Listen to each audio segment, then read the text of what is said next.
Meu Deus, é o Senhor quem nos guia, é o Espírito Santo. Faz essa oração por nós, pastor Ivanildo. Glória a Deus. Ei, Espírito Santo Oh, de Deus. Espírito Santo, gratos estamos nessa Aleluia. noite. Diante do teu altar, ó Deus, Deus. famílias reunidas, ou talvez apenas representadas. Porque talvez o cônjuge, ó Deus, não está aqui, não aceita estar aqui. Mas essa presença, a presença do Teu Espírito Santo, nos traz essa esperança, nos traz essa garantia de que dias melhores virão. Nós sabemos que tem famílias diante desse altar, ó Deus, que estão buscando fortalecimento, mas tem pessoas, tem famílias diante desse altar que buscam restauração. Pessoas que têm chorado às madrugadas e às vezes sozinhas, ó Deus. Sozinhas não, porque o Teu Espírito Santo está ali também, ouvindo a oração, escutando essa oração, colhendo cada lágrima.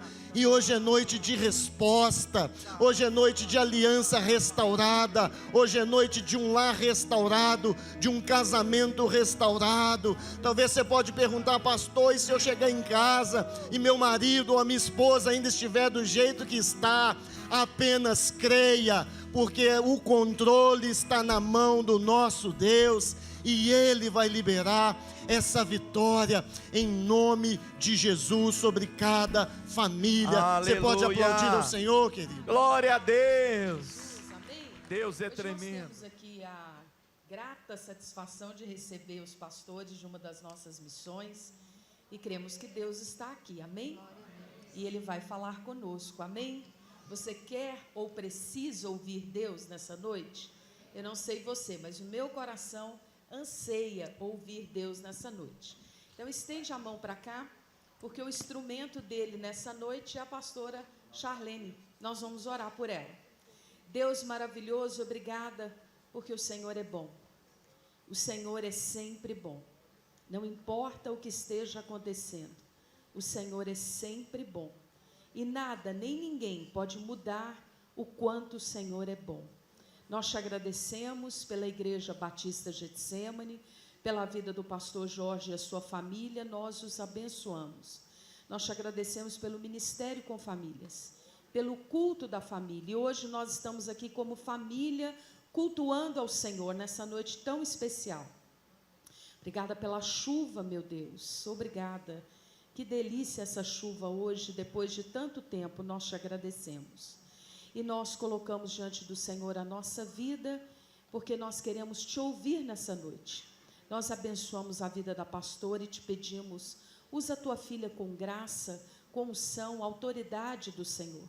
Que não seja ela dizendo palavras de si, mas que seja o Senhor falando com ela e através dela, em nome de Jesus. Nós abençoamos a vida da tua filha, juntamente com ela, sua família, sua casa, seu ministério. Nós te agradecemos, ó Deus, por estarmos aqui juntos e mais uma vez declaramos, queremos, muito mais que queremos, precisamos te ouvir. Essa é a nossa oração. Continua conosco e abençoa a tua filha, em nome de Jesus, amém e amém. Aplauda o Senhor Jesus pela vida dela.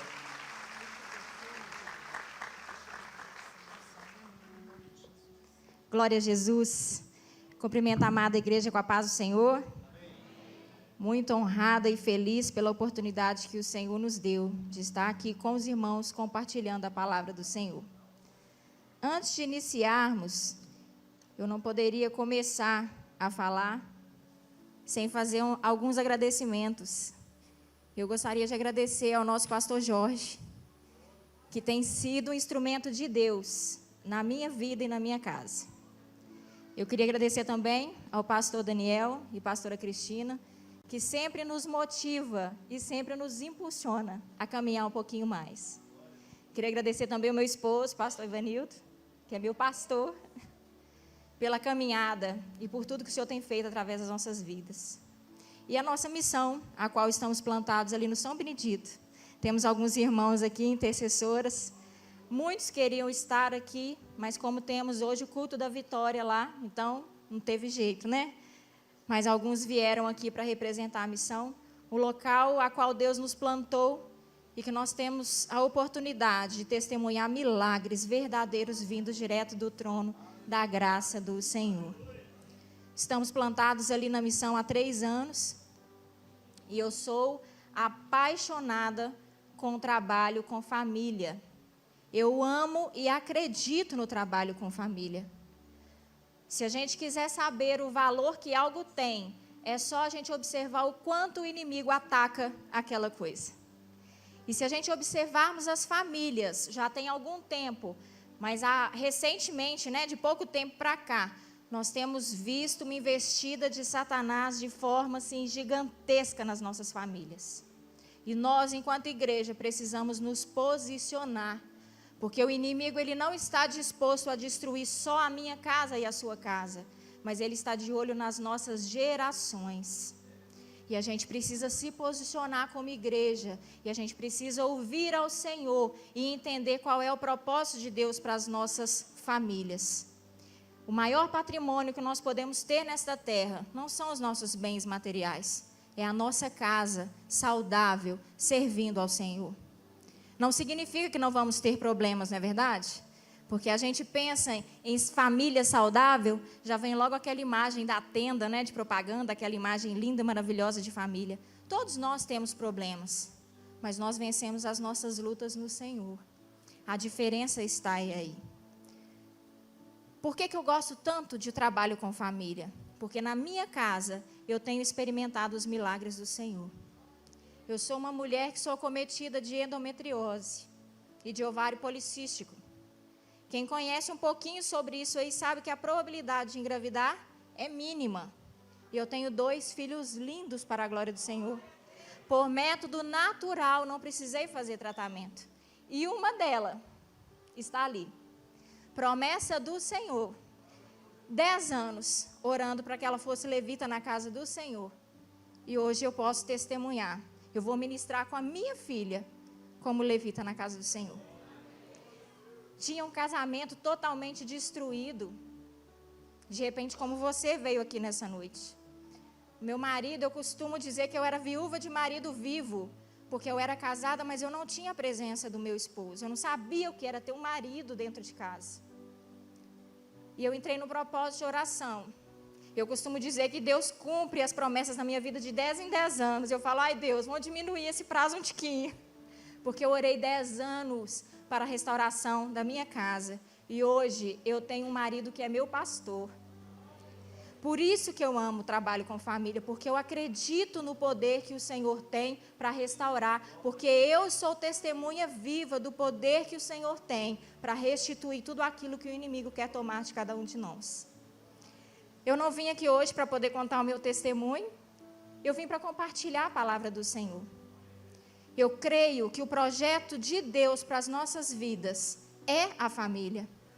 No livro de Romanos, capítulo 8, versículo 29, nós temos a presença disso, a confirmação disso. O Senhor vai fazer com cada um de nós uma grande família. E Jesus Cristo vai ser o primogênito entre muitos dos nossos irmãos. Nós todos somos irmãos e teremos Jesus Cristo como nosso primogênito. Então a família é algo que me motiva, é algo que me emociona e é algo que eu vivo. E eu gostaria que você abrisse a sua Bíblia. No livro de Samuel, 1 Samuel, capítulo 30. Nós vamos ler aqui uma história de uma família que sofreu um ataque. Antes de Jesus, as famílias já sofriam um ataque. E hoje nós estamos experimentando outros ataques nas nossas famílias. E nós vamos ver dentro da palavra do Senhor o que nós podemos fazer para que a gente vença no nome de Jesus. Vamos lá? A palavra do Senhor diz assim: Sucedeu, pois, que chegando Davi e os seus homens ao 3º dia a Ziclag, já os amalequitas tinham dado com ímpeto contra Sul e Ziclag e a esta ferido e queimado. Tinham levado cativas as mulheres que lá se achavam, porém a ninguém mataram, nem pequenos, nem grandes. Tão somente os levaram consigo e foram seu caminho. Davi e os seus homens vieram à cidade, e ei-la queimada, e suas mulheres e seus filhos e suas filhas eram levados cativos. Então, Davi e o povo que se achava com ele ergueram a voz e choraram, até não terem mais forças para chorar. Também as 2 mulheres de Davi foram levadas cativas, Ainoã, a Jerelita, e Abigail, a viúva de Nabal, o carmelita. Davi muito se angustiou, pois o povo falava de apedrejá-lo, porque todos estavam em amargura, cada um por causa de seus filhos e de suas filhas. Porém, Davi se reanimou no Senhor, seu Deus. Disse Davi a Abiatar, o sacerdote, filho de Aimeleque: trazei-me a estola sacerdotal. E Abiatar a trouxe a Davi. Então consultou Davi ao Senhor, dizendo: perseguirei eu o bando? Alcançá-lo-ei? Respondeu-lhe o Senhor: persegue-o, porque de fato o alcançarás, e tudo o libertarás. Partiu, pois, Davi, ele e os 600 homens que com ele se achavam, e chegaram ao ribeiro de Besor, onde os retardatários ficaram. Davi, porém, e 400 homens continuaram a perseguição, pois 200 ficaram para trás, pois por não poderem, de cansados que estavam, passar o ribeiro de Besor. Acharam no campo um homem egípcio, e o trouxeram a Davi. Deram-lhe pão e comeu, e deram-lhe a beber água. Deram-lhe também um pedaço de pasta de figos secos, e 2 cachos de passas, e o comeu. Recobrou então o alento, pois havia 3 dias e 3 noites que não comia pão e nem bebia água. Então lhe perguntou Davi: de quem és tu e de onde vem? Respondeu o moço egípcio: sou servo de um amalequita, e meu senhor me deixou aqui porque adoeci há 3 dias. Nós demos com ímpeto contra o lado sul dos queretitas, contra o território de Judá e contra o lado sul de Calebe, e pusemos fogo em Ziclag. Disse-lhe Davi: poderias descendo guiar-me a este bando? Respondeu-lhe: jura-me por Deus que não me matarás, nem me entregarás nas mãos do meu senhor, e descerei e te guiarei a este bando. E descendo o guiou, e eis que estavam espalhados sobre toda a região, comendo, bebendo e fazendo festa por todo aquele grande despojo que tomaram da terra dos filisteus e da terra de Judá. Feriu-os Davi desde o crepúsculo vespertino até a tarde do dia seguinte, e nenhum deles escapou, senão só 400 moços, que montados em camelos fugiram. Assim, Davi salvou tudo quanto haviam tomado os amalequitas, também salvou as suas 2 mulheres. Não lhes faltou coisa alguma, nem pequena, nem grande, nem os filhos, nem as filhas, nem o despojo, nada do que lhe havia tomado. Tudo Davi tornou a trazer. Esta é a palavra do Senhor. Nós temos aqui um drama vivido por valentes de Davi e o Davi, né? Davi e seus valentes. Imagina, irmãos, eles chegam de viagem e encontram a sua cidade e a sua casa queimada, destruída, e as suas mulheres, seus filhos e os seus bens levados cativos. Imagina você chegando do seu trabalho e você achando que a sua casa ficou tudo bem, está tudo tranquilo, e quando você chega não tem ninguém, está tudo destruído e tudo queimado. Foi isso que aconteceu. E sabe o que Davi e os seus homens fizeram? Provavelmente o que eu e você também faríamos.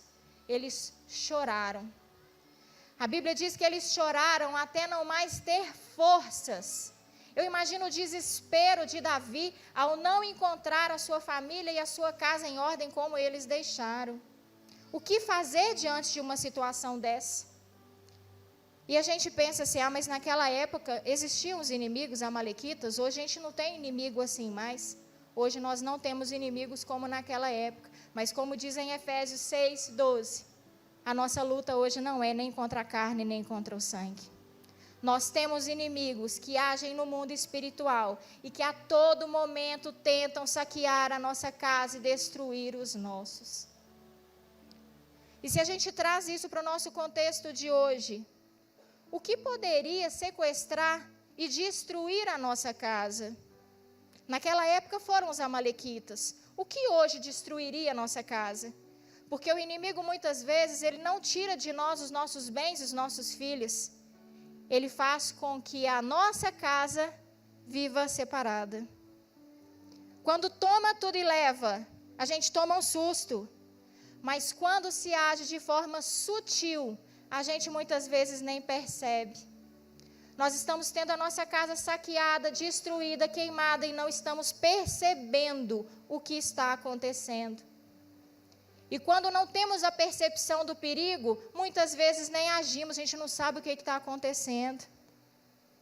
Antes de voltarmos ao texto, nós poderíamos citar algumas situações que hoje poderiam trazer essa separação na nossa casa. E a primeira delas, por que não? As redes sociais, não é verdade? Não é muito difícil de se ver uma família inteira junta e ao mesmo tempo separada. É estranho, né? Parece até algo contraditório. Mas estão todos juntos, fisicamente, mas conectados virtualmente num outro mundo. Isso daí é nítido de se ver. É só você verificar em lanchonetes, restaurantes, metrôs, ônibus. O único movimento que a gente vê hoje é esse daqui. Não se conversa mais. Dentro de casa, mandando mensagem: pai, pega isso para mim. Mãe, o que vai ter de janta? Falo, gente, quando a casa é grande e quando é pequena também, né? Porque a gente já está criando o hábito de conversar de uma outra forma. Quantos adolescentes eu escuto falar assim: não, eu só converso com meu pai pelo WhatsApp, porque aí eu falo o que eu quero, e se ele responder o que eu não quero, eu bloqueio. Ainda a gente tem esse método, né? Mas as redes sociais, não só as redes sociais, as tecnologias em geral, videogame, as temporadas aí de Netflix, tudo tem consumido o nosso tempo em família. Nós temos tempo para tudo, mas quando é para ficar com a nossa família, não, eu estou ocupada, eu não posso. Então nós precisamos observar o que tem nos separado dentro da nossa casa. E as redes sociais podem ser um sequestrador? Sim. Se a gente pensa num outro fator que tem acontecido também, o excesso de trabalho. Hoje nós trabalhamos muito mais do que em épocas passadas. Há problema em trabalhar? Claro que não, mas desde que este trabalho não tenha como objetivo o ter. Eu tenho que trabalhar para eu ter. Eu tenho que trabalhar para eu ter. E aí o que acontece? A gente tem coisa demais e tem família de menos. E a gente usa um discurso que é um discurso assim, nítido, né? A gente escuta a todo momento: eu quero trabalhar para eu dar para os meus filhos aquilo que eu não tive. Quem já escutou isso aqui? Eu tenho que trabalhar porque eu preciso dar para o meu filho aquilo que eu não tive. Gente, isso não é problema nenhum, mas também dê para o seu filho o que ele precisa, o que é essencial. Dê limite, dê correção, dê carinho, ensina para ele valores morais. Porque nós estamos vivendo uma geração de adolescentes ingratos pelo excesso de ter. Dão valor a nada. É só mais um. Tudo o que faz está ruim, porque tem demais. E o não faz parte também do nosso processo de aprendizado. Pensa no Senhor. Ele é nosso Pai. Ele dá tudo que você pede? Não. E por que a gente, como pai, tem que dar tudo que os nossos filhos querem? Então, a gente precisa limitar o que é essencial, o que é supérfluo, o que precisa, o que não precisa. Porque com esse processo de trabalhar demais, nós estamos cuidando dos nossos filhos de menos. E aí, sabe o que a gente faz? Terceiriza o serviço. Se é uma questão espiritual, a igreja que dê conta. Pastor, se eu tenho que conversar com meu filho porque ele não quer ir para a escola. Pastora, conversa com o meu menino que ele está me respondendo muito dentro de casa. A gente escuta isso o tempo inteiro. Isso é problema espiritual? Não. Isso é problema de falta de educação dentro de casa. E isso quando não fala com a gente assim: meu filho não quer ir mais para a igreja. Mas claro, se o pai e a mãe também não têm esse processo todo dia, ele vai aprender com quem? Se é problema espiritual, é o pastor que é o responsável, né? E se é problema educacional, a escola? põe o menino na escola, tempo integral, e se ele não tiver educação, a culpa é da professora. Hoje, gente, estou falando isso porque eu sou professora, tá? É da professora que não está dando educação para o filho, só que a gente esquece que educação se dá em casa. E tem muita mulher que quer ter filho, mas não quer ser mãe. Tem muito homem que quer ter filho, mas não quer ser pai. E aí usa o discurso de trabalhar demais para dar ao filho aquilo que precisa e começa a terceirizar o serviço que é responsabilidade deles. Sabe o que acontece? Você não está em casa, assim como Davi e os valentes. O inimigo vem e saqueia a sua casa. Um outro fator que poderíamos citar aqui, e esse eu queria que vocês prestassem atenção, porque não é só a nossa casa que é destruída, são todos os nossos relacionamentos. E este fator, a gente dá muita brecha para que ele aconteça, que são as palavras proferidas dentro do nosso lar. Nós precisamos vigiar com aquilo que a gente fala, porque aquilo que a gente fala tem causado estrago dentro da nossa casa. Em Tiago 3, eu acho que nós deveríamos ler esse capítulo todos os dias antes de sair da nossa casa. Fala a respeito da nossa língua mesmo. E aí fala o seguinte, olha, uma faísquinha pode causar um estrago numa floresta inteira. E é isso que tem acontecido. Nós falamos coisas desnecessárias e estamos ferindo uns aos outros dentro da nossa casa. E aí eu queria deixar um recadinho aqui para os homens. Cuidado com o que vocês falam com a esposa de vocês, porque mulher guarda tudo.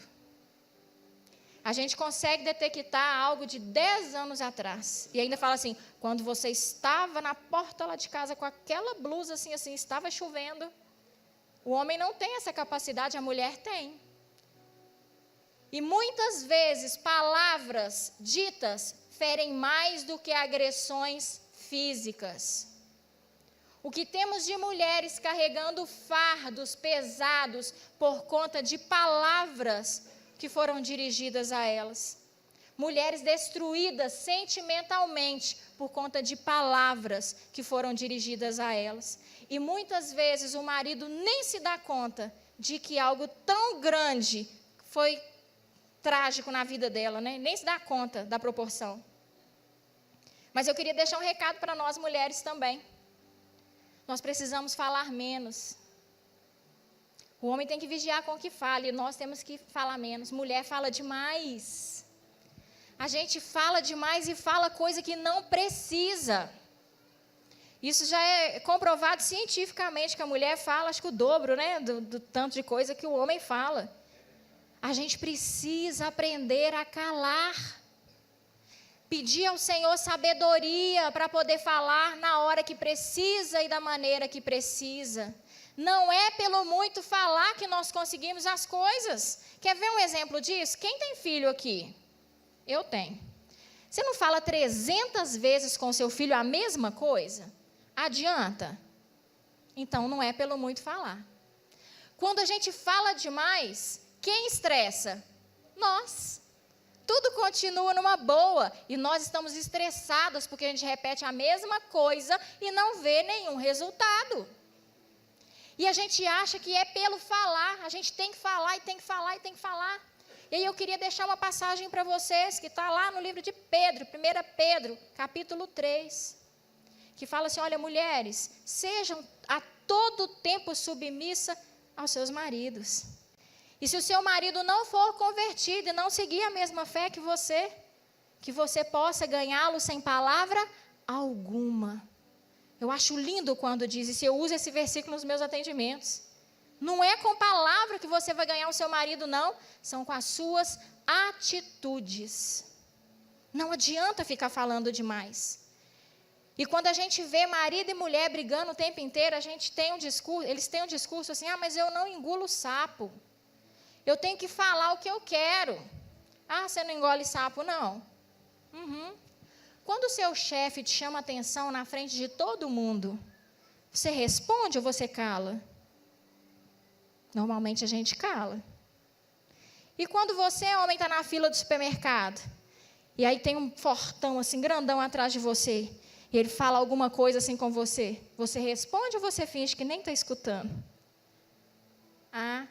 Por que então que fora de casa a gente engole sapo e dentro de casa a gente acha que os outros são obrigados a ouvir aquilo que a gente guardou da rua e jogou tudo dentro da nossa casa?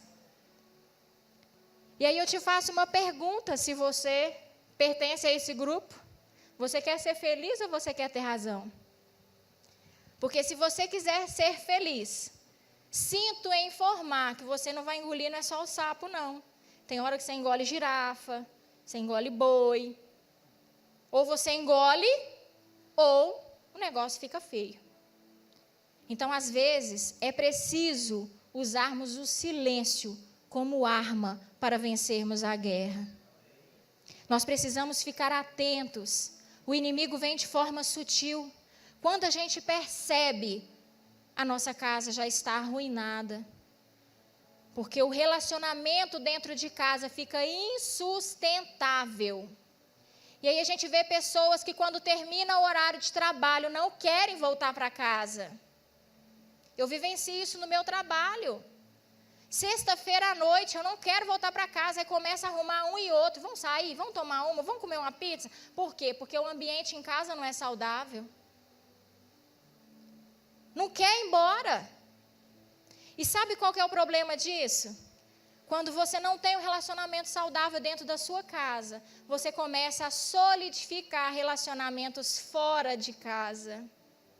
E aí é que mora o perigo. Relacionamentos com pessoas fora de casa são saudáveis e são bons? Sim. Inclusive a Bíblia diz que há amigos que são mais chegados que irmãos. Não tem problema nenhum. Mas os melhores amigos que você tem que ser as pessoas de dentro da sua casa.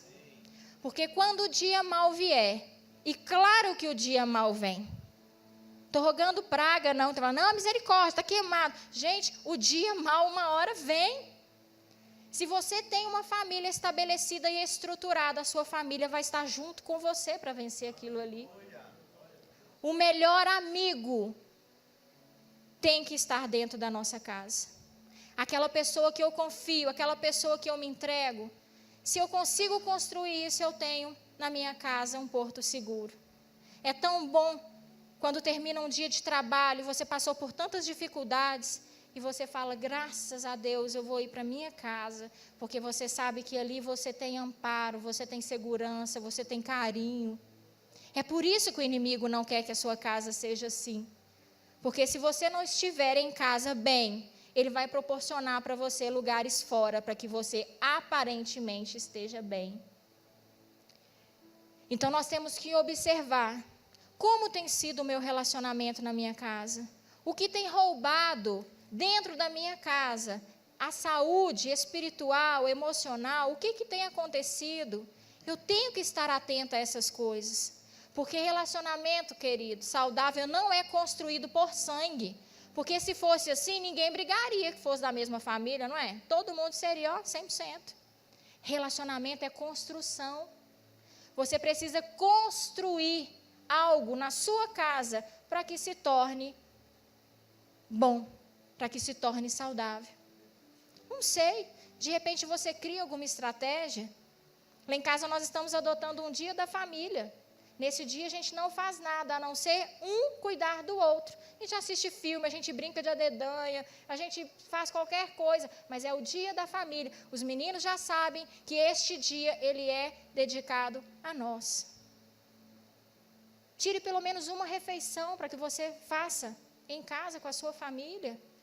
Durante a semana, se não der, pelo menos aos finais de semana, uma refeição para que todos sentem juntos à mesa, sem celulares, sem telefone, para poder ficar alguém ligando, chamando, sem joguinho, sem nada, a sua família. Assim você vai começar a construir um lugar de paz. E o mais importante, os seus filhos vão começar a perceber na prática o que é ter uma família. Viu que eu falei com vocês no início, que o inimigo está de olho não só na sua casa, mas na sua geração? Se os seus filhos não observarem dentro da sua casa o que é ter uma família feliz, provavelmente eles vão levar para a casa deles quando eles casarem aquilo que eles aprenderam. E se a base de um edifício fica abalada, ele todo vem à ruína. Então, nós precisamos cuidar dos nossos filhos. Nós precisamos tirar tempo para a nossa família. Nós precisamos observar, fechar as brechas, onde o inimigo pode estar atacando a minha casa, para que ela seja guardada no nome de Jesus. Voltando aqui para o texto. Então, Davi e os seus homens chegam a Ziclag e encontram a cidade toda destruída. Não sabia o que tinha acontecido. As mulheres, os filhos, não tinha nada lá mais, não é? E a primeira coisa que a gente faz é chorar mesmo. Só que a gente tem algo importante e intrigante aqui. A Bíblia diz que os amigos de Davi, os homens que estavam com ele, queriam apedrejá-lo. Você sabe o que significa isso? Sempre tem que ter algum culpado. Alguém tem que ser culpado do que está acontecendo. Ah, é Davi, então vamos matar Davi. Davi também tinha sido levado às suas mulheres, ele também estava na mesma situação chorando, mas alguém tinha que ser culpado. Igualzinho acontece na minha casa e na sua. A culpa é do meu marido, que não serve a Deus. A culpa é da minha mulher, que faz isso e faz aquilo. Ô, gente, isso aí é antigo, lembra de Adão e Eva? Adão, a culpa foi da mulher que o Senhor me deu. Eva, a culpa foi da serpente. E se tivesse perguntado para a serpente, ela tinha jogado para alguém também. Porque nós carregamos isso, de não assumir a nossa responsabilidade no erro, mas de transferir o erro para outro. Eu fiquei pensando, coitado desse Davi, cidade toda destruída, mulher levada, e agora os seus próprios amigos, os homens que andavam com ele, queriam apedrejá-lo. Só que Davi nos dá uma lição do que fazer nos momentos difíceis. A Bíblia diz que Davi se fortaleceu no Senhor. Ele se reanimou no Senhor. E aí eu te digo que a opção é nossa. Ou a gente fica lamentando e chorando o acontecido, ou a gente tenta fazer algo diferente. E Davi tentou. Ele se reanimou, ele se fortaleceu no Senhor. A segunda atitude que ele tem, que nós muitas vezes não temos também, ele chama o sacerdote e ele vai consultar o Senhor. Quem que a gente tem consultado nos momentos em que a situação fica difícil na nossa casa? Será que nós temos dobrado o nosso joelho e temos buscado ao Senhor? Senhor, o que eu faço? Porque foi essa a pergunta que Davi fez. O que eu faço? A situação é de caos, eu não sei o que fazer, mas eu preciso do Senhor. O que eu faço? E sabe o que nós fazemos? Muitas vezes, vamos procurar em pessoas erradas conselhos, para que a gente haja também de forma errada. Porque se a gente procura um amigo de trabalho e fala, nossa, a situação lá em casa está difícil demais, meu marido está complicado, eu não sei o que eu faço. Sabe o que ele responde? Arruma outro. A fila anda, ó. Você chama a sua vizinha e vai falar com ela, nossa, eu acho que meu marido está me traindo, está uma situação complicada, o que eu faço? Mas trai também. Tem até um ditado que fala que chumbo trocado não dói. São os conselhos que nós ouvimos. Por quê? Nós procuramos as pessoas erradas nos momentos errados para justificar algo errado muitas vezes que nós queremos fazer. Mas Davi não. A Bíblia diz que ele consultou o Senhor. O que eu tenho que fazer? E aí o Senhor o respondeu. Persiga os seus inimigos. Qual que é o inimigo mesmo que tem lá na sua casa? Qual que é o inimigo que tem tentado saquear a sua casa e dividir a sua família? A orientação é a mesma. Persiga os seus inimigos. É para ir atrás, é para correr atrás, não é para ficar parado, lamentando e chorando, não. Vai atrás dos seus inimigos. E a gente vê que Davi juntou os seus homens e foi. E eu te pergunto, ele foi para onde? Porque nós perguntaríamos, eu vou para onde, Senhor? Onde que os meus inimigos estão? Qual é a direção? Me dá um GPS celestial que eu vou encontrar. Davi não questionou, Davi obedeceu. O caminho do sucesso é a obediência. Sabe por que muitas vezes nós não alcançamos êxito na nossa caminhada? Porque nós só questionamos e não obedecemos a Deus. A gente só sabe perguntar e questionar. Deus está mandando seguir, vai atrás dos seus inimigos. E Davi juntou os seus homens e foi. Para onde? Deus proverá. E a Bíblia diz que no caminho eles encontraram um egípcio. Trouxeram para Davi. E Davi pergunta: quem é você, meu filho? De onde que você está vindo? E o egípcio fala: eu adoeci, estou há 3 dias sem comer. Uma amalequita, o chefe dele, me deixou aqui. A gente estava aí fazendo algumas artes, inclusive colocamos até fogo lá em Ziclag. Gente, eu imagino que Davi queria matar aquele homem. Mas ele não fez isso. Sabe o que ele fez? Cuidou, deu comida, deu água e perguntou: você pode me levar até este bando? Olha só, quando nós estamos debaixo da obediência do Senhor, até os nossos inimigos cooperam conosco. Você pode dar um glória a Deus por isso? Glória ao Senhor. Aquele egípcio era inimigo, mas ele foi usado pelo Senhor para mostrar onde que estava o bando, onde Davi queria chegar. A preocupação dele, claro, né? Pelo amor de Deus, o Senhor não vai contar que eu que contei, não, né? Onde que foi, porque é traição, imagina. Não, pode ficar tranquilo, só me mostra. E aí, quando Davi e os seus homens chegam, eles encontram os amalequitas festejando, comendo, bebendo, dançando, festejando com tudo aquilo que não era deles. É assim que o inimigo faz. Ele rouba as coisas de nós e festeja com aquilo que não é dele. Mas hoje eu digo a vocês que eu creio que é noite de restituição. O inimigo não vai ficar com nada que é seu. Porque hoje nós estamos aprendendo o caminho das pedras, o que a gente tem que fazer para tomar das mãos do inimigo aquilo que é nosso. A Bíblia diz que quando Davi chegou com seus homens e encontraram aqueles inimigos festejando, eles começaram a lutar. Um outro segredo aí, olha, lutar. Tem gente que começou a luta agora e já quer desistir. Se não lutarmos, não vamos ter vitória. E eles não lutaram pouco, não. Eles lutaram um dia inteiro. Será que eles cansaram? É claro. E se nós fizermos uma conta matemática simples aqui, olha, eles saíram em 600. 200 ficaram, porque estavam cansados e ficaram para tomar conta ali das coisas. Eles foram 400. A Bíblia diz que eles lutaram um dia inteiro. E ao final, quando eles recebem a vitória, 400 homens dos inimigos pegaram os camelos e foram embora. Então vamos pensar aqui, olha, eles eram 400. Lutaram um dia inteirinho e 400 inimigos foram embora, então significa que o número de inimigos era muito maior do que o número que estava com ele. O que a gente aprende com isso? A nossa função na guerra é permanecer de pé e lutar. A vitória não é pela força do nosso braço, a vitória vem pelo Senhor. O número de inimigos era muito maior.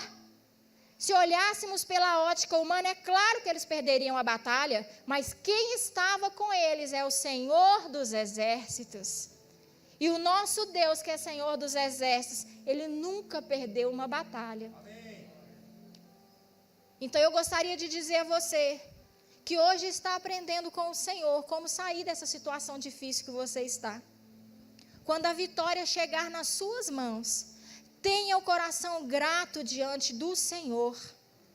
Não é por você que as coisas aconteceram, é por Ele. É para Ele. Nós precisamos entender que é o Senhor quem luta por nós. Então se é Ele quem luta por nós, eu não vou fazer nada? Claro que não. Nós somos guerreiros também. A nossa função é permanecer de pé. Fala: Senhor, o Senhor vai na frente, general de guerra, eu estou atrás aqui, estou caindo, não estou caindo, mas eu creio que o Senhor está na frente, o Senhor vai vencer. E assim aconteceu. Eles lutaram o dia inteiro. 400 dos moços, picou o pé. Falou: eu vou ficar aqui não, vou embora, vou perder, rachar fora. E a Bíblia diz lá no versículo 19 que nós lemos, que tudo o que foi levado, Davi pegou de volta. Tudo. Nada ficou para trás. Nada ficou com o inimigo. Tudo foi restituído a Davi e a seus homens. Eu não sei como está a situação na sua casa. E eu também nem preciso saber, porque eu não posso fazer praticamente nada. Mas eu sei quem pode. E eu sei que Ele está aqui. De repente você saiu da sua casa e deixou uma situação desastrosa. Eu queria te dizer que ainda tem jeito. Ainda tem jeito para o seu marido, que você acha que já chegou o fim do seu relacionamento. Ainda tem jeito para a sua esposa, que você acha que não dá conta nem de ouvir mais a voz dela. Ainda tem jeito para o seu filho, que de repente está caminhando por caminhos que não são os caminhos que você gostaria. Ainda tem jeito. O inimigo pode estar festejando com aquilo que é seu, mas hoje é noite de tirarmos das mãos do inimigo tudo aquilo que é nosso.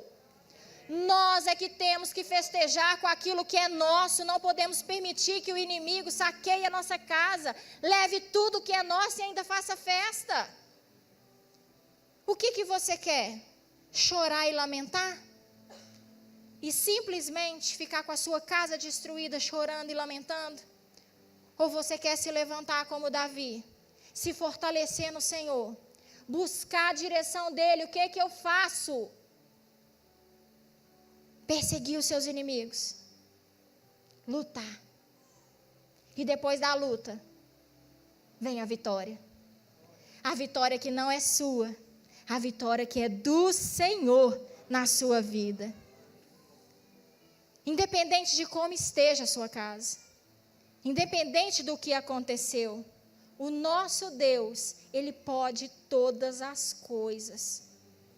Eu vivia um casamento destruído, como eu falei para vocês. E o meu sonho era ter um marido. Eu era casada e meu sonho era ter um marido. Porque na minha casa, o meu pai e a minha mãe, eles eram casados realmente, né? Cada um exercia o seu papel. Então eu via meu pai e minha mãe, eu achava que quando eu casasse ia ser a mesma coisa. E aí quando eu casei, o que eu tive? Nada.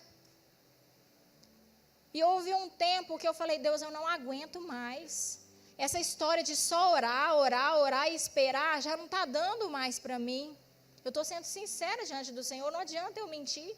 Chegou um ponto que eu falei, eu não aguento mais. Marido adúltero, que não tinha responsabilidade com o lar, que não me tratava bem.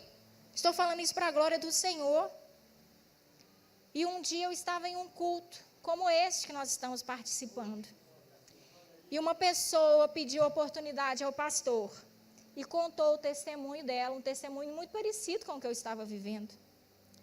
E essa pessoa apontou o dedo assim, eu vi o dedo na minha direção, no meu rosto, e falava assim, Deus manda te dizer que não é para você desistir, porque vai valer a pena. E eu falei, Senhor, agora não é mais pelas minhas palavras, mas eu vou jogar a sorte nas palavras do Senhor e eu vou confiar, mas vai ser a última vez que eu vou tentar o meu casamento de volta. De volta não, né, que eu nem tinha. E a partir daquele momento, meu esposo teve um encontro verdadeiro com o Senhor. E as coisas começaram a mudar na nossa casa. E um marido que não era presente começou a ser presente. Um marido que não me tratava bem, começou a me tratar bem. E aí o que a gente faz? Desconfia, né? Fala assim, o que é isso? Será que é verdade isso que está acontecendo? Ou é tudo mentira dele? Eu pensava assim, é mentira dele para ele tentar me tapear mais alguns meses, né? Porque ele sabia que já estava no estágio final. Mas as coisas foram acontecendo de uma forma tão linda. E Deus foi entrando na nossa casa. E o Senhor foi transformando aquilo que era choro em alegria.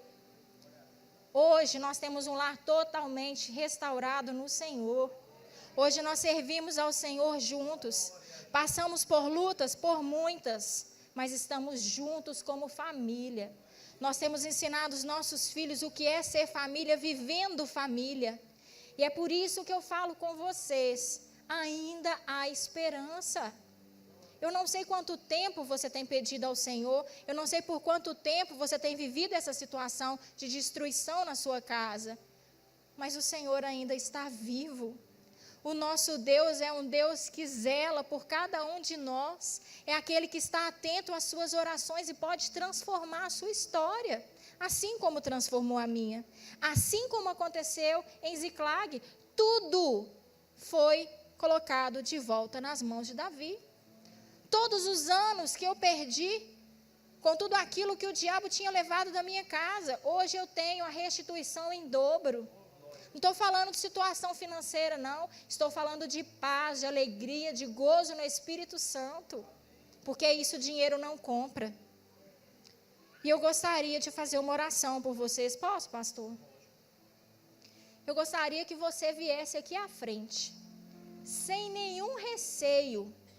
Porque nós estamos aqui diante do Senhor e sem máscaras. Porque muitas vezes você pode estar vivendo na sua casa um casamento de fachada.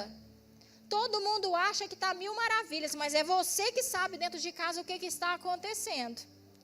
Ou de repente na sua casa está tudo tranquilo, mas você quer representar algum familiar seu que precisa do Senhor.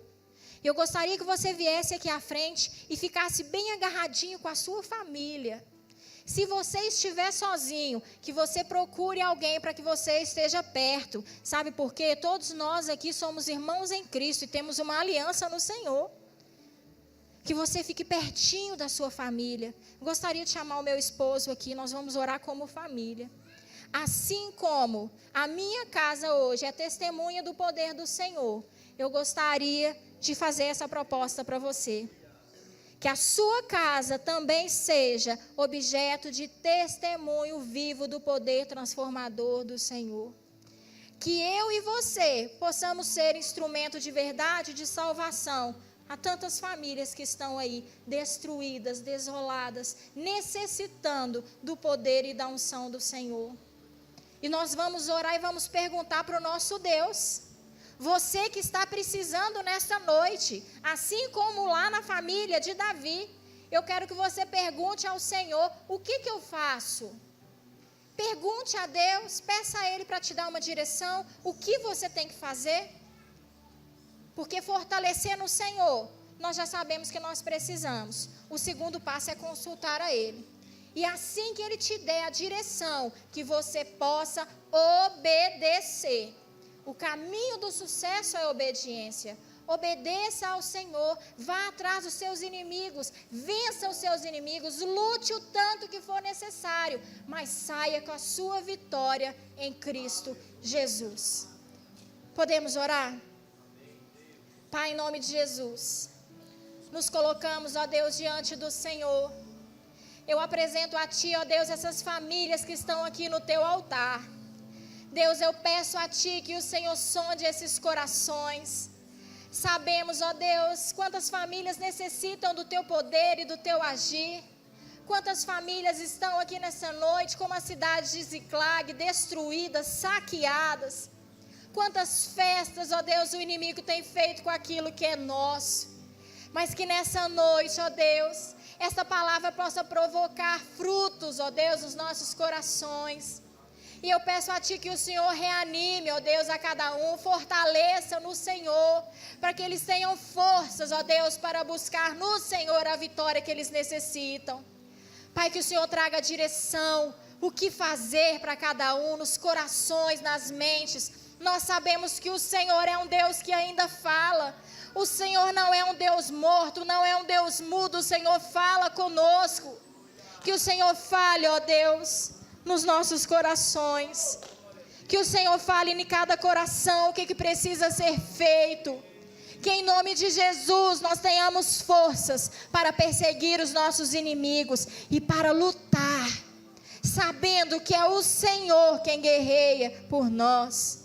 Pai, nós já damos graças ao Senhor, rendemos graças a Ti, Deus, e glorificamos o Teu nome, porque nós sabemos que a vitória, quando chegar na nossa mão, essa vitória é para glorificar o Teu nome.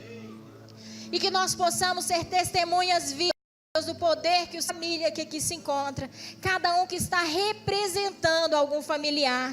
E nós queremos ouvir testemunhos, ó Deus, porque nós cremos que o Senhor está aqui. E onde o Senhor está, alguma coisa acontece. Que o Senhor receba, ó Deus, a nossa oração, em nome de Jesus. Jesus. Amém, querido. Tem alguém nessa noite, eu vou pedir a liberdade do pastor Daniel, que saiu da sua casa e ainda não havia entregado sua vida para Jesus.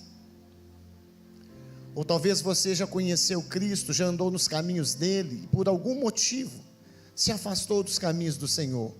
Hoje é noite de salvação. Talvez você tenha tentado resolver os problemas dentro da sua casa de diversas formas, e Deus tem falado com pessoas aqui que isso é secundário, porque primeiramente o que Ele quer tratar com você é salvação. Tem alguém nessa noite que ainda não entregou sua vida para Jesus, ou que estava afastado dos caminhos do Senhor? Levante a sua mão, para que a gente já possa orar com você e por você. Tem alguém nessa noite? Tem algum cônjuge? Tem ali o primeiro? Tem mais alguém nessa noite que quer entregar sua vida para Jesus, ou quer reconciliar com o Senhor? Levante a sua mão. Não preocupe com quem está do seu lado, preocupe com quem entrou dentro de você nessa noite através da palavra. Tem mais alguém nessa noite? Tem ali mais um. Tem mais alguém? O Espírito Santo nos incomoda, o tempo está passando, o relógio não para. Tem mais um aqui. Hoje é noite de salvação, hoje é noite de transformação, hoje é noite de mudança de realidades. Pastor Daniel, só dá continuidade, por favor. Dê um passo à frente, esses queridos que levantaram as suas mãos. Tem mais alguém? Se tiver, levante a sua mão, querido. Glória a Deus. Antigamente, como crente, a gente costumava dizer que você pode sair dali e morrer atropelado sem aceitar Jesus, e era terrível isso. Mas hoje a gente costuma dizer que amanhã pode completar 24 horas sem o Senhor. E por que deixar para amanhã uma decisão tão importante que você pode fazer hoje? Tem mais alguém no nosso meio? Pastor Daniel vai estar orando. A igreja vai estar estendendo para cá suas mãos. Coisa linda, querida, é quando as pessoas ouvem a voz de Deus. E hoje chegou o dia de vocês. Chegou o seu dia. Como é que é o seu nome? Edmilson. E o seu? Alfredo. E o seu? Dá um toque nele aqui. Felipe. E vocês também? Como? Assunção. Que legal. Chega mais aqui pertinho aqui da gente. Nós vamos orar por vocês agora. Esta é a noite que Deus trouxe vocês aqui para uma grande transformação. Nunca mais vocês serão os mesmos. Deus ouviu as orações de vocês. Igreja, estende as mãos. Vamos orar e vamos abençoá-los. Pai, nós colocamos em tuas mãos esses novos irmãos. Eles são teus. Escreve o nome deles no livro da vida, Senhor. Nós ligamos vocês ao trono do Deus Todo-Poderoso, trono de amor, de misericórdia, de perdão, o trono do nosso Deus, de restauração. Sejam restaurados no nome do Senhor Jesus Cristo. Que o sangue de Jesus venha sobre vocês, lavando e purificando de todo pecado, de todo mal, e que vocês recebam a partir de hoje uma nova vida, uma nova etapa na vida de vocês. E juntamente com todos vocês, nós abençoamos os seus familiares, hoje para todos sempre. E toda a igreja diga amém, amém. Pode aplaudir Jesus, igreja. Dê glória a Deus, coisa linda. Agora olha aqui para mim. Eu vou pedir para vocês irem ali naquela salinha que está com aquela luz acesa. Vai lá rapidamente que eles vão fazer mais uma oração com vocês. Vão dar um livro de presente e vão escrever o nome de vocês. Vai lá debaixo da salva de palmas da igreja. Glória a Deus, glória a Deus. Deus é fiel. Amém, amém. Pastora,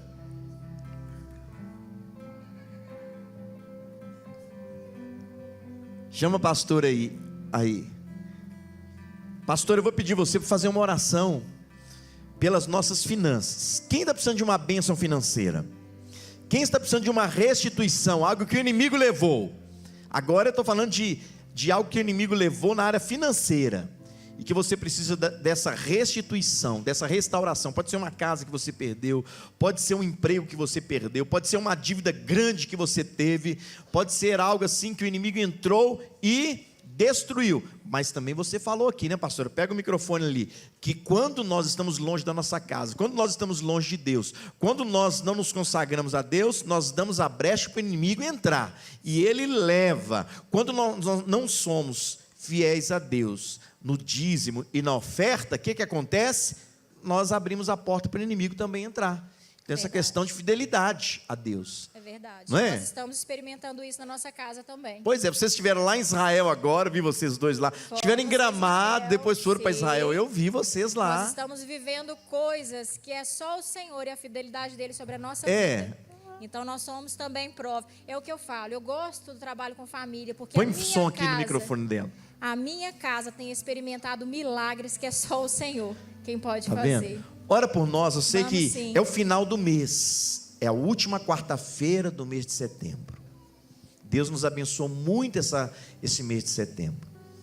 A pastora, você não sabe, mas você foi boca profética aqui de Deus.